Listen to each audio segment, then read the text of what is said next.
Well, good afternoon. Thank you for joining us. My name is Renee Battle Brooks, the Executive Director of the Prince George's County Office of Human Rights.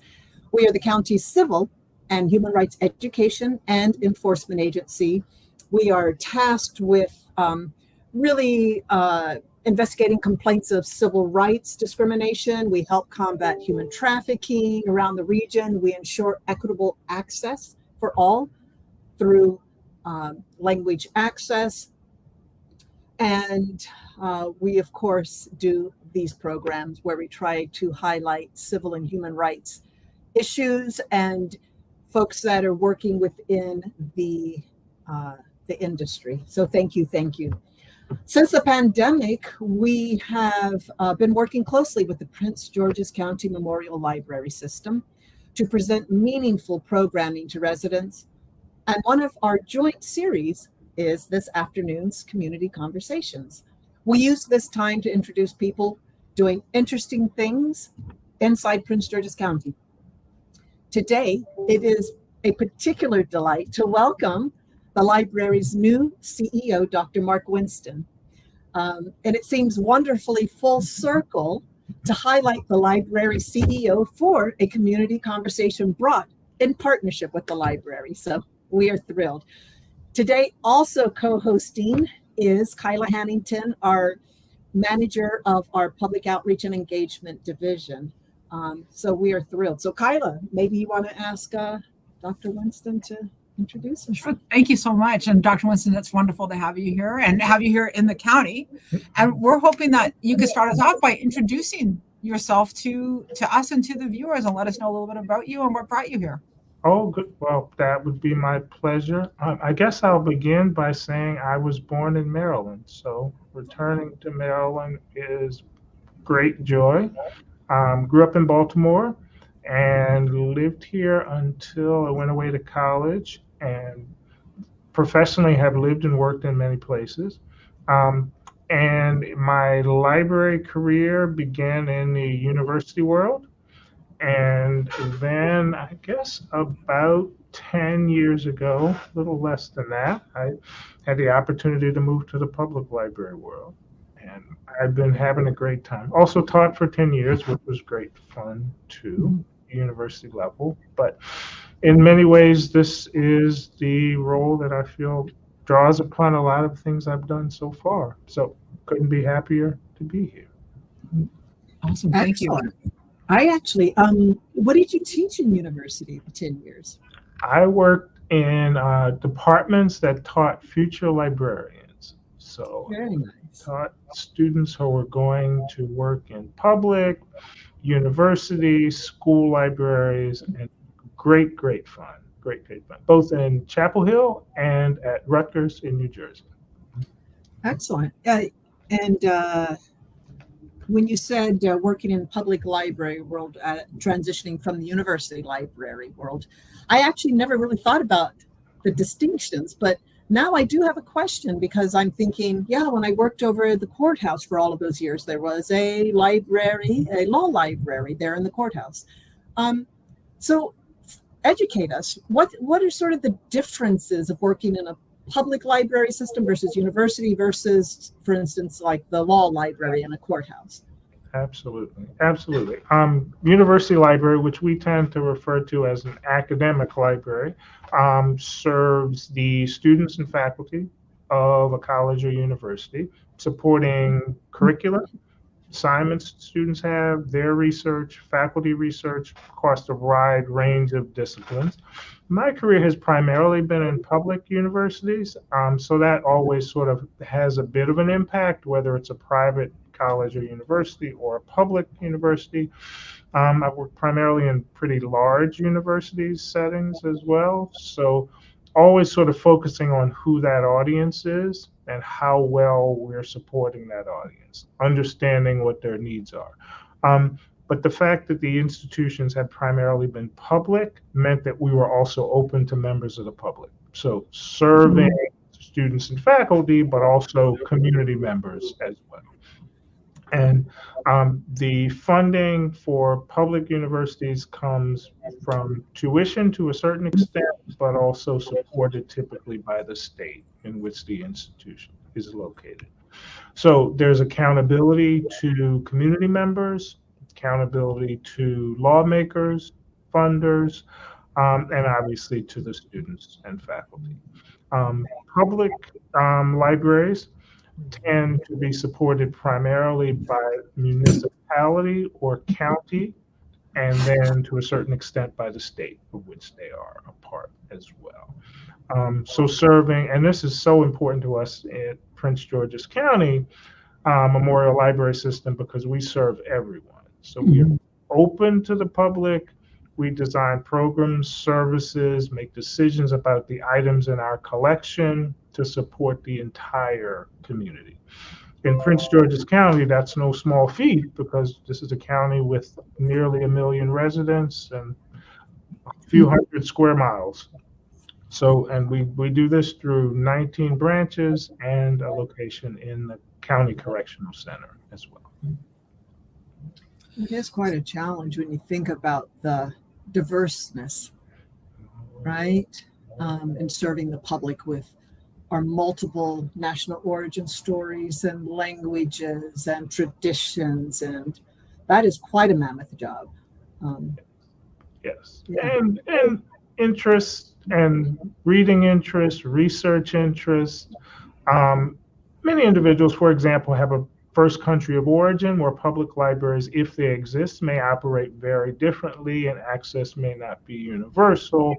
The economic differences, as you suggest, I mean, just a range of issues. So we are both a system, but we also serve the individual communities where the individual branch libraries are located. So the brilliant people every day who work with the public really sort of make us what we are and really allow us to reach the broadest segment of the community. And Kyla, I'll just keep asking Oh, no, questions. I want to jump in. You've given me the perfect opportunity, because I wanted to talk about what brought, like, I just, before we move on, because I have questions, I want to talk a lot about your vision for the county and like where, and the library system. So that's coming up. But you talked about making a transition about 10 years ago from academic libraries into public libraries. So can you tell us again, so for people who are watching and wondering like what your background is, like what public library system did you go to, and what brought you here to this one? Yes. So I had worked in, again, a number of universities, various parts of the country, just really fascinating communities, from Tucson, Arizona, to Valdosta, Georgia, to New Brunswick, New Jersey, just a wide range, Newark, New Jersey.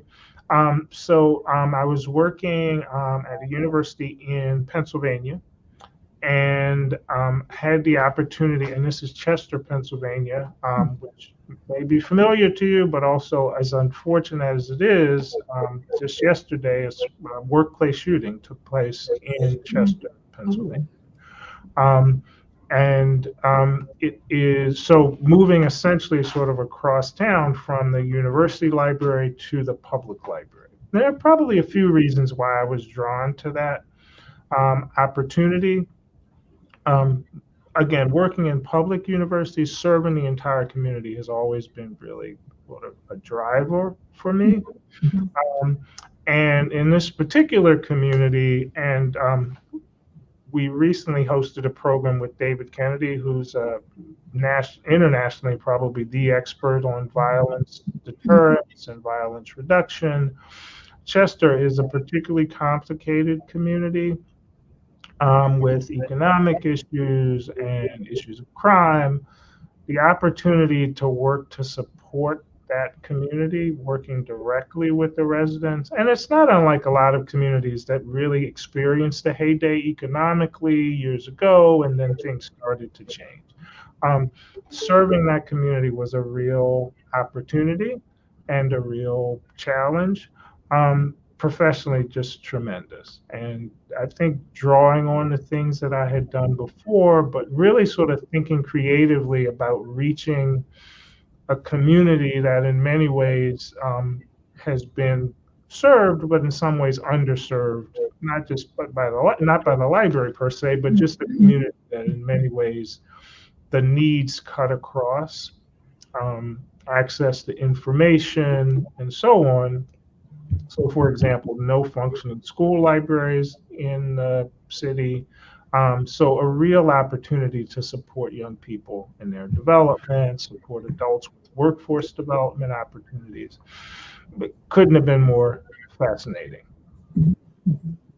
And so now back to where we were with Renee about Prince George's County and like talking about how diverse the county is and the different needs. And, one of the questions I had is, you've been here, I think, a few months now, not super long. We've had a few months. So what do you think are some of the biggest challenges to address as a CEO of the library for the county? Wow. Well, I think there are many. Serving 1 million people with a staff of 300 librarians, library associates, library assistants. This is quite a challenge, and the communities vary. The needs vary. So one is simply how we most effectively and efficiently reach such a broad population, geographically dispersed communities that are as different as one might imagine, sort of an Accokeek versus a Hyattsville, versus a Laurel versus a Bowie. So a real opportunity. I think one of the challenges also is multiple languages, how well we effectively support individuals whose first languages vary tremendously. Economic issues, so different levels of educational preparation and so on.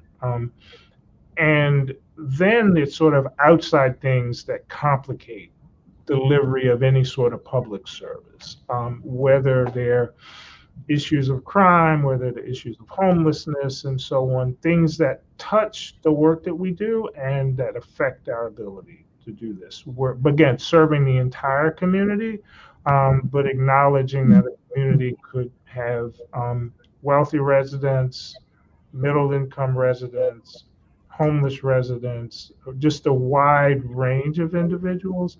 And I think also another challenge for us is sort of perceptions about libraries, sort of perceptions about whether what we do has 21st century relevance.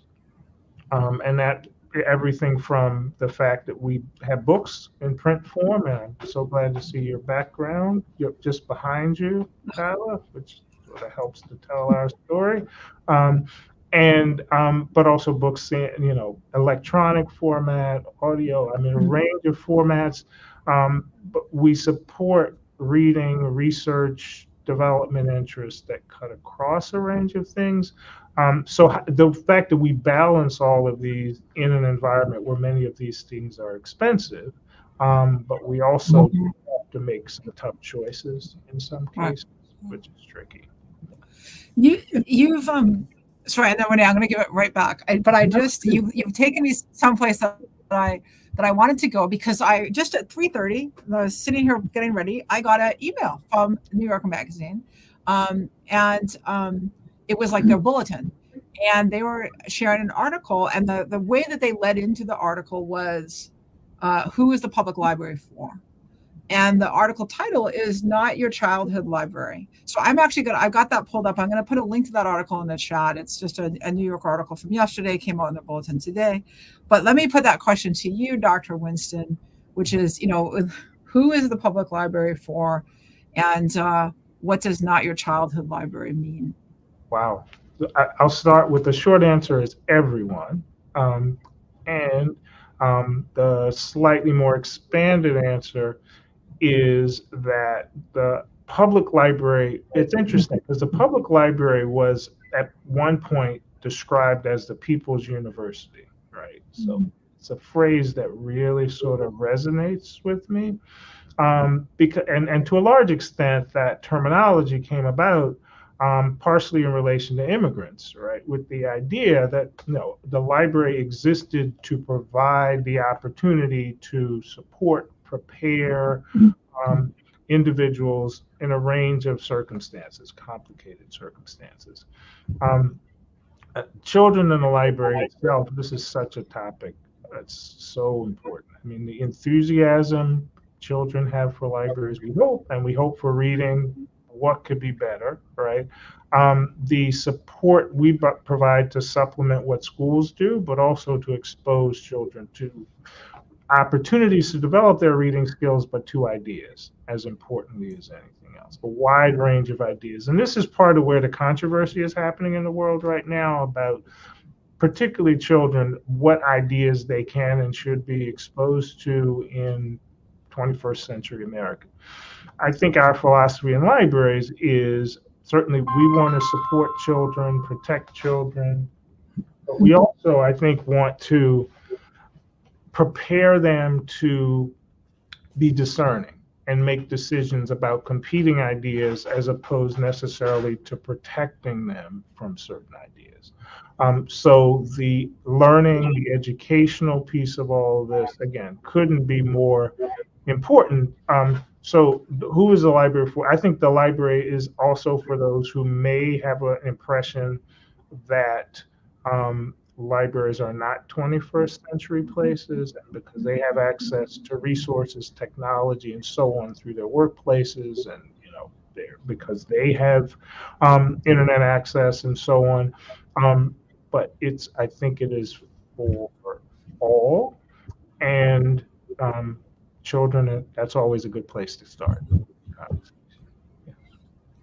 And so, Kyla, you have to get out of my head because literally, I had just written down, asked Dr. Mark to contrast the public library and delivery system from, say, 15 years ago to now. But we've kind of talked about it. But I guess I would ask, could you have envisioned what the library looks like now versus 20 years ago? Wow. I'm not sure we knew completely. I think we knew that. I think our mission is timeless, which helps. Fostering access is important, and certainly access, as you described, your office's, your agency's mission, the word access is important there. So I think that part was timeless. And I think on some level, I guess we try to prepare ourselves to be nimble in spite of what we see as changes, right? Mm-hmm. So that there are things that sort of really are not limited by developments in technology. And it's interesting because a few years ago, our concerns often related to the fact that we wanted individuals to be able to contrast the quality of the information contained in the content, that is the collections, things that we consciously make decisions to purchase and make available versus what someone might find in a Google search, for example. The current discussion is similar, but it relates to information that's, for example, artificial intelligence generated, right? So in many ways, the question is still the same, much like this issue with children is discernment, right? And our role, for example, in providing quality, but also to provide learning opportunities, everything from storytime programs through programs that progress through life to enhance opportunities for discernment, the value of the information, so that we are not sort of at the mercy, for example, of what happens with technology or changes of that sort, but that we have a mission that really carries us forward. Yeah. This aspect of being nimble and being able to pivot to the needs. The Office of Human Rights, we sit on a working group that really talks about youth and housing insecurity. And through one of those meetings or conversations, a youth with lived experience really talked about how critical the library served in his journey when he was housing insecure. And knowing opening and closing times and that it was a safe space right? And so maybe talk a little bit about that, because those are ways that the library serves the community that most wouldn't really think about. No, and this is this safe space idea really is central to what we are. And this has been a topic of discussion in the profession for years. Not quite a number of years ago now, there was a legal case regarding a homeless patron and whether that person should have access to the library and so on. A New Jersey case that received national attention. The broader principle of access is really key. And this is tricky because, again, we're balancing in a space with all sorts of needs and people and so on. And if we sort of look at our broader sort of mission, we want to both provide a safe space, but also to provide support. So access to information about social services programs, housing options, healthcare options, but also professional development opportunities. So it's a safe space, but also a functional space where things are happening. It's also the case that for most positions now, and this includes retail and all sorts of positions, applying really requires access to technology and some facility for applying for positions. So we're one of the places that has both internet access, but also access to public computers, right? So, and staff who can provide support. So again, as a safe space, but also where something really functional, useful is happening, to sort of address. And this is the homelessness question, for example, unhoused individuals question is societally really complicated. As I sort of read about what's happening in so many cities, the questions often relate to moving individuals who are unhoused from one place to another. And again, we have to make some tough decisions in some cases, but access will always be our priority. Yeah. I guess that does lead into the question about sort of, and it's not a fair question. Well, it's a question, but we know that the answer may not be the complete answer because you haven't been here long. But thus far, what do you see as your vision or the vision for the Prince George's County Memorial Library System? Oh, good. Yes. You promised no tough questions, no math questions, since I've only been here for 4 months, right? I think vision often relates to how an organization can be a model and really taking advantage of assets, resources, and opportunities to really accomplish something. So I want us to a vision would be for us to be seen by all members of the community as a resource and as a resource that's really of use to them, right? So that we are both educational and cultural, and we really are meeting needs. A vision that's also 21st century, right? So we are really preparing ourselves, but also preparing those who make use of libraries. If we support skills development, if we support learning, and also as we sort of wrestle societally with some of these complicated ideas and social questions and so on, that we have collections, but also that we host conversations, that we host author discussions, for example, that really sort of address some of the tough questions without being biased, without being leading, but that we're a welcoming space. So a vision that says not only would we be here in 100 years, but we'll be even more central to the thinking. I mean, I always think of vision as being relevant if you are seen as more and more indispensable as an organization. Yeah, no, that's good. Kyla, do you have? Well, so I just kind of want to maybe highlight some of what I've heard, because one of my questions. So Renee and I do not share questions in advance. I think I might be losing internet, so Renee, just get ready to take over. But I will say, we don't share questions, but we apparently have the same mind. So I had a question also about the library as a third space, and I think we didn't maybe use those words, but we talked about this space where people can go.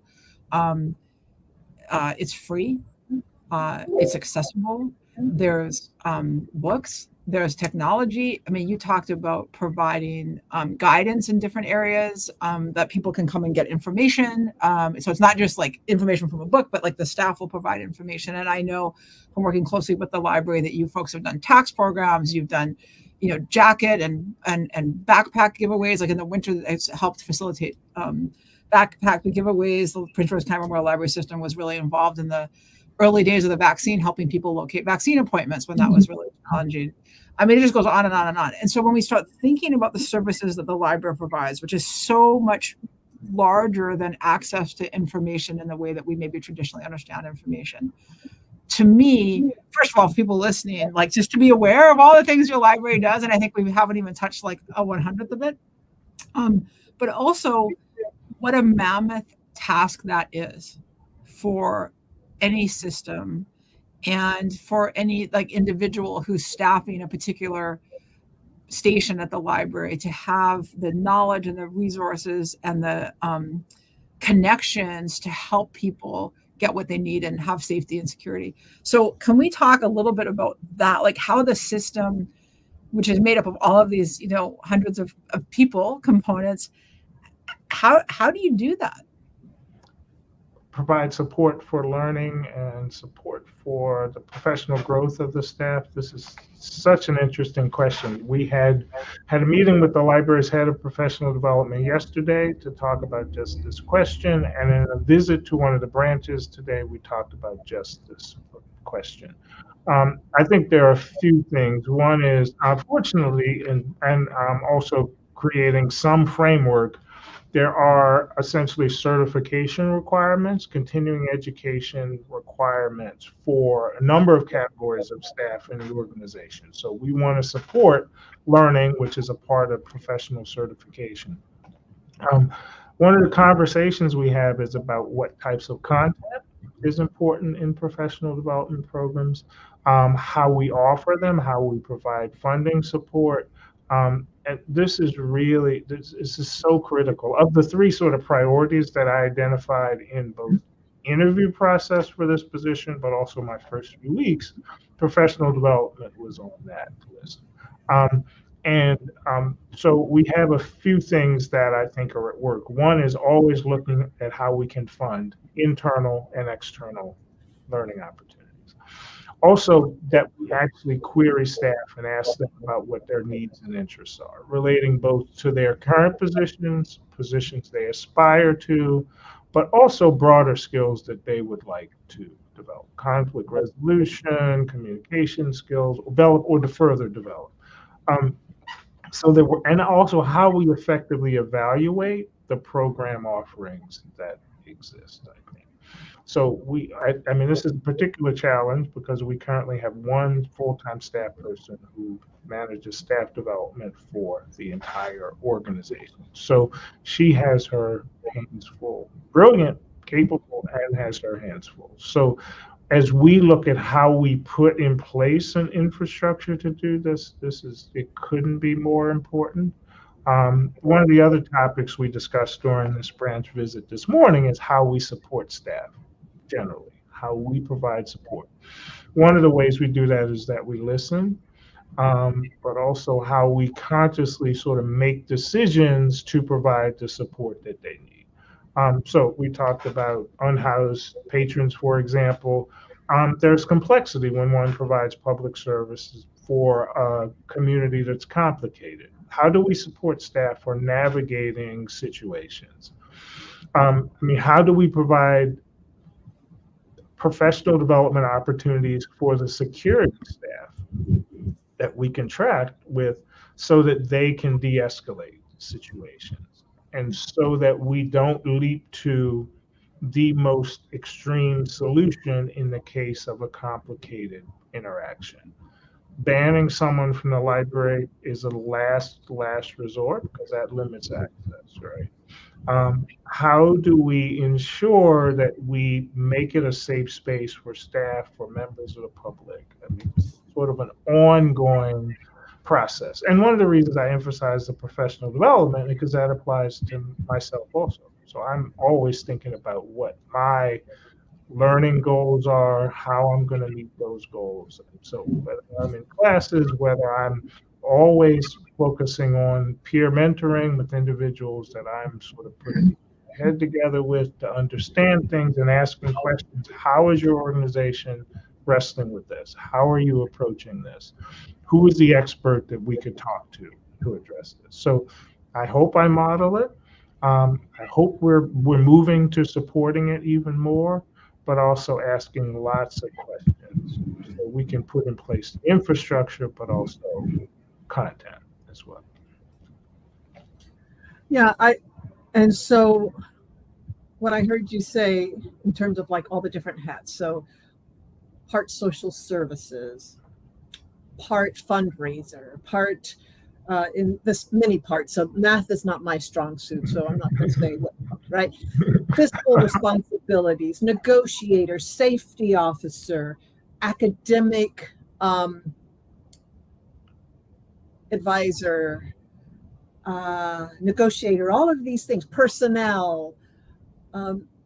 That's a lot. So maybe sketch for us what does a day in the life look like of Dr. Mark Winston? Wow. This is such a good question. And as you well know, in your role, it varies pretty dramatically from day to day. Let's see. And I'll provide sort of a typical day, I would say. We have number of other senior administrative positions. So part of what keeps me apprised of what's happening is communication with other senior staff. So please provide an update and tell me where we are generally, but also on a particular issue, problem, challenge. So building in those conversations during the course of the day is pretty critical. We have meetings, and those could be one-on-one or senior leadership team meetings as well. Visits to branch locations, for example. I hope as things calm down, I'll actually be able to attend more programs as well that are offered by the branches. We could be discussing how we enhance our policies we need to refine, for example. We're in budget season, as you also well know. I guess today might be considered the last day of budget season. Is that accurate? I think we will know our final budget numbers today, we're hoping. So it very well could be a meeting at the county executive / county counsel's office to discuss our budget request for the upcoming fiscal year. Could be meeting with some other senior executive in the county executive's office to discuss an issue, such as the new building that we hope to develop, for example. A concern from a community member that somehow has reached the county executive office level, for example. Could be working on a press release, assisting the staff who draft that to offer my thoughts on a press release related to a program, a development, an initiative. We do a lot of planning as well, so there are a lot of planning initiatives. Email, I wish email were less a part of my day, but that's part of my day. That's sort of part of it. Having a landline, there's also often joking about having a landline being not 21st century. I don't think I can even think of checking voicemail on a landline phone, given all the other modes of communication I'm continually involved in. Also, let's see, today I reviewed, the checks that are paid to our vendors, so reviewing all of those for signature. The list is pretty long, but also I think I'm so focused also on the ideas and what's possible for us. And this sort of harkens back to the vision question. So I'm always sort of thinking about, okay, what is possible for us? What types of things can we initiate to address some of those broader goals, I think. So the brainstorming discussions happen a lot also. Hope that helps. That was great. That was great. And we do have a question that's come in, actually from I do want to give credit to Audrey, Dr. Audrey Lau, who is doing tech on behalf of the library service today back behind the scenes. So Audrey's also here with us. Yeah. And we have a question from Audrey, wondering about, like, if you want to, we're in the library system. So is there a favorite book that you have that's really meaningful to you, or a favorite author? And we could even go so far as to be like, who's a dream speaker that you would love to bring to PGCMLS? Wow, such great questions. Asking a librarian for a favorite book is always a little tricky. You can have more than one. Oh, good. Yes. Safe answer is always what you're reading at that moment, because it's interesting how what you're reading, I'm sure there's some name for this phenomenon. What you're reading, everything that happens during the day seems to sort of harken back to what you're reading.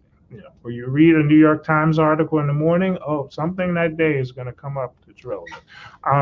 So right now, the warmth of other suns, which is these are important reads, not light reads. I tend to. Oh, okay. We're both looking for it on our shelves. Yeah, I was looking for it. Yes. And I mean, sort of in terms of my personal reading, I tend to read much more nonfiction than fiction. So that's an example. We just started a book discussion group that's sort of diversity focused. And the most recent book before Warmth of Other Suns, which about a quarter of the way through, was The Diary of Anne Frank, which we'd read in high school, but the nature of sort of current day situations prompted me to suggest that book. So they're not necessarily light reading, but those are two that I'm reading. So one, sort of classic, I guess, and one which is current and particularly relevant. And I had read Cast about 2 years ago, so The Warmth of Other Suns was on the list for a while. Favorite authors sort of vary quite a bit. Again, I tend to read, and this is one of those, you asked about my day. I have to defer to my colleagues on many things, and one is fiction. And so again, I tend to read more nonfiction. And so Isabel Wilkerson's a good place to start because she was a writer before she became an author. So her writing is impressive. Wow, dream library speaker. Wow, there's so many. David Kennedy was important because of violence reduction consultant who's actually done hands-on work with municipalities to see their crime rates go down. Is so someone who is an expert, but also is focused on getting the work done, the hard work in society. This is a good example, I think. I mean, you mentioned, I think as we had our pre-discussion today, you mentioned Eddie Glaude had been one of your speakers. I think thought leaders are always those who I'm thinking of. So hope that helps. Hope that's great. Thank you very much. Yeah. Renee, do you have? Well, I'll go towards the end and then we can fill in. But just listening to you and thinking about sort of library science, what would you tell somebody who's just started embarking on their university career and is unsure about the path they want to take?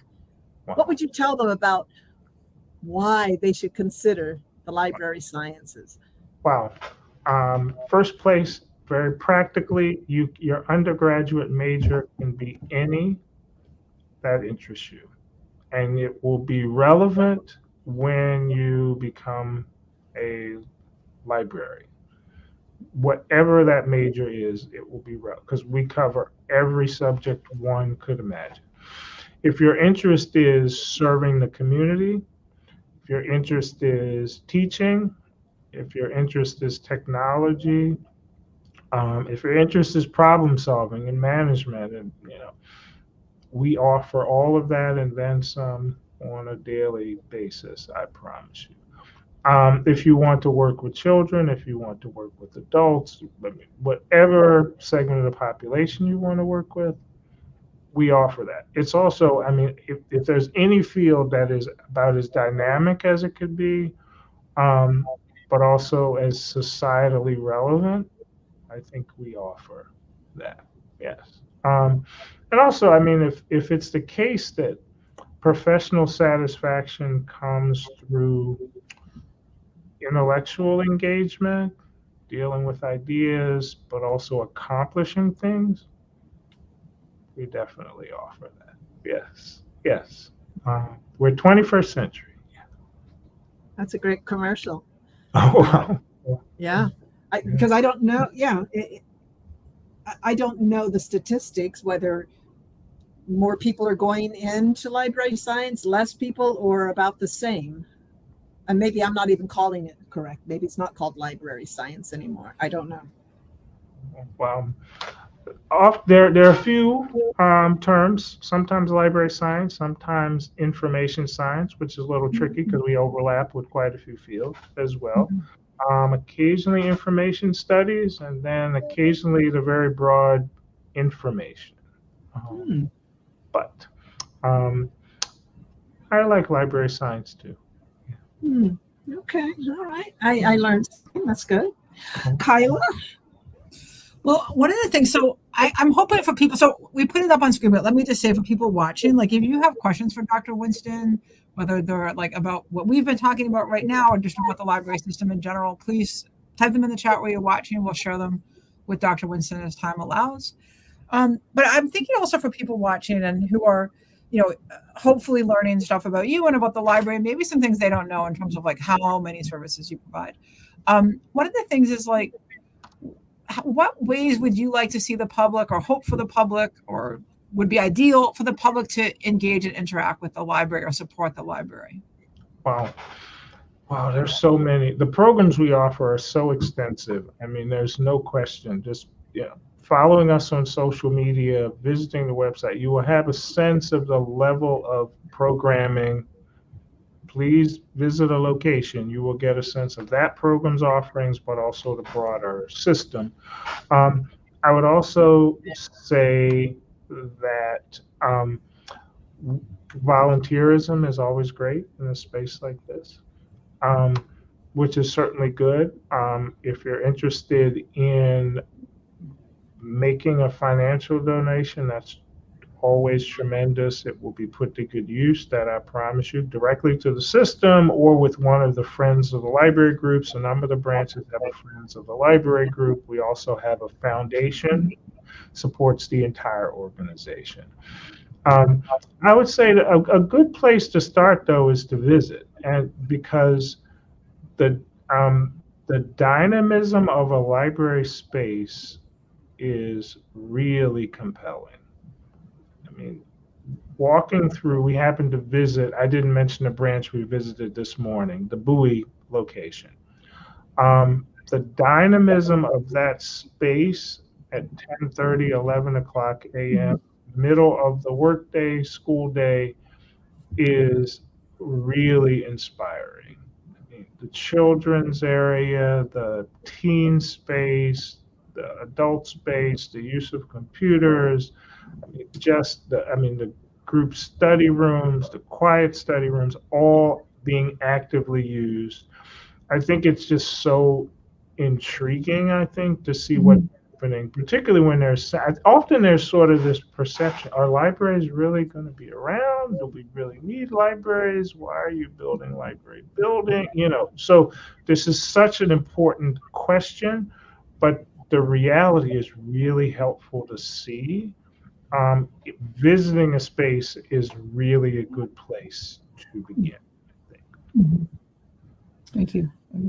Yeah, libraries are so relevant. I've heard some question the need. Oh my goodness, we need that physical space. We need to be able to touch books, right? Yes, it's convenient to have, right? yeah, it's convenient to have it on our electronics, but there's nothing like, right? And there's nothing like, as you said, that space when you walk in and just feeling it. Definitely, Yeah, I definitely, agree. definitely, yes. So, Well, Kylie, yeah, I was going to say we have another question from one of our colleagues. This is with the Office of Human Rights, our colleague Tiana.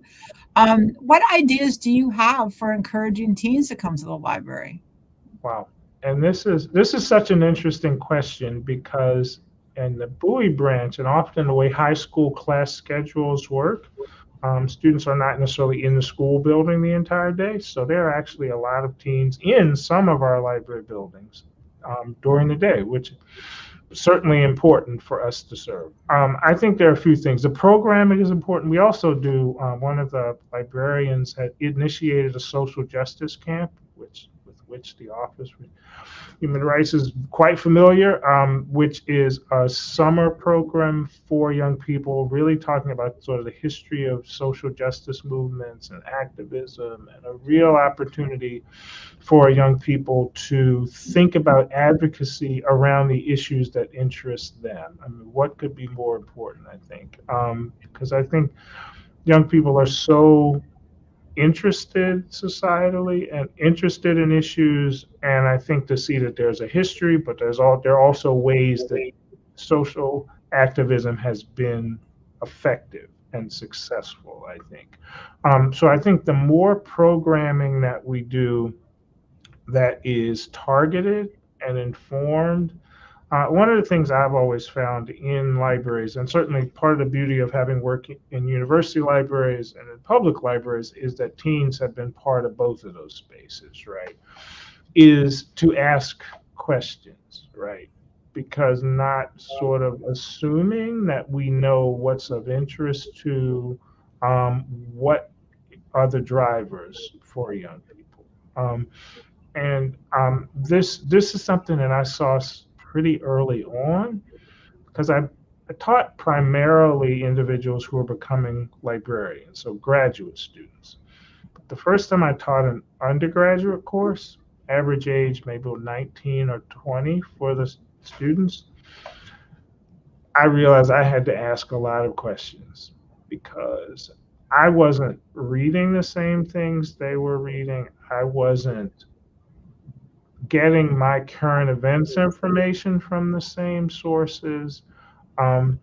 There were different things that were important, and they were so connected. This course I actually taught during you'll remember this phrase, wardrobe malfunction. Does that sound familiar to anybody? And there was a lot of societal discussion about this, but there were the messages coming out of Justin Timberlake's camp and Janet Jackson's camp, and this was also not long after 9/11, around the time of 9/11, and it was so interesting how in tune the students were with what was happening, but it was obvious we were not reading or listening or viewing the same sources. So I always sort of go back to this: are we asking and designing and making offerings available that are not of the field of dreams variety, but are of the informed variety? That was a lot of pop culture reference in one answer. No, that's good. Something you just said triggered. See if I can process out loud while I ask the question. But what role, if any, or what role should, or what role does the library play with the current disturbing misinformation campaign, or just misinformation that is out there in large quantities? This is so important a part of what we do, because our role is to really provide access to information, to foster discernment, right? To not limit access to ideas. And at the same time, we really have to focus on quality, what's accurate information. And again, this sort of came up with sort of what a Google search yields, what AI generated documents And in both cases, there are things that could seem genuinely to be valid information, but the sources are in question and the content is often in question, right? So I think one of the things I hope libraries are position ourselves to be is a source of verification and a source of quality information. And also to sort of demystify the idea of how one evaluates a source. Is this source relevant? Is the speaker or the source relevant, or is it biased? Is it slanted? Is it likely accurate? Yeah, it is such a challenge, particularly when most of the misinformation is occurring in the digital space. Yes. And so it is. Are those same folks that are accessing that as a steady diet the same ones that will walk into the library or call or act? Yeah, so it's quite an issue that we're all facing, right? Yeah. Yes. And I mean, the research would suggest that in life, we trust information. Once we trust the source, we're likely to trust all of the information from that source. It's also the case, I think the research would show that we don't tend to read competing sources, right? So whatever that steady diet is, it tends to just sort of build upon what we've continued to take in. Yeah. We're all guilty of that. You're right. I was going to say, that's definitely true. We've been talking in the Office of Human Rights about polarization and depolarization. And one of the things, of course, is, the challenge of reading things that you maybe have decided in advance you don't agree with.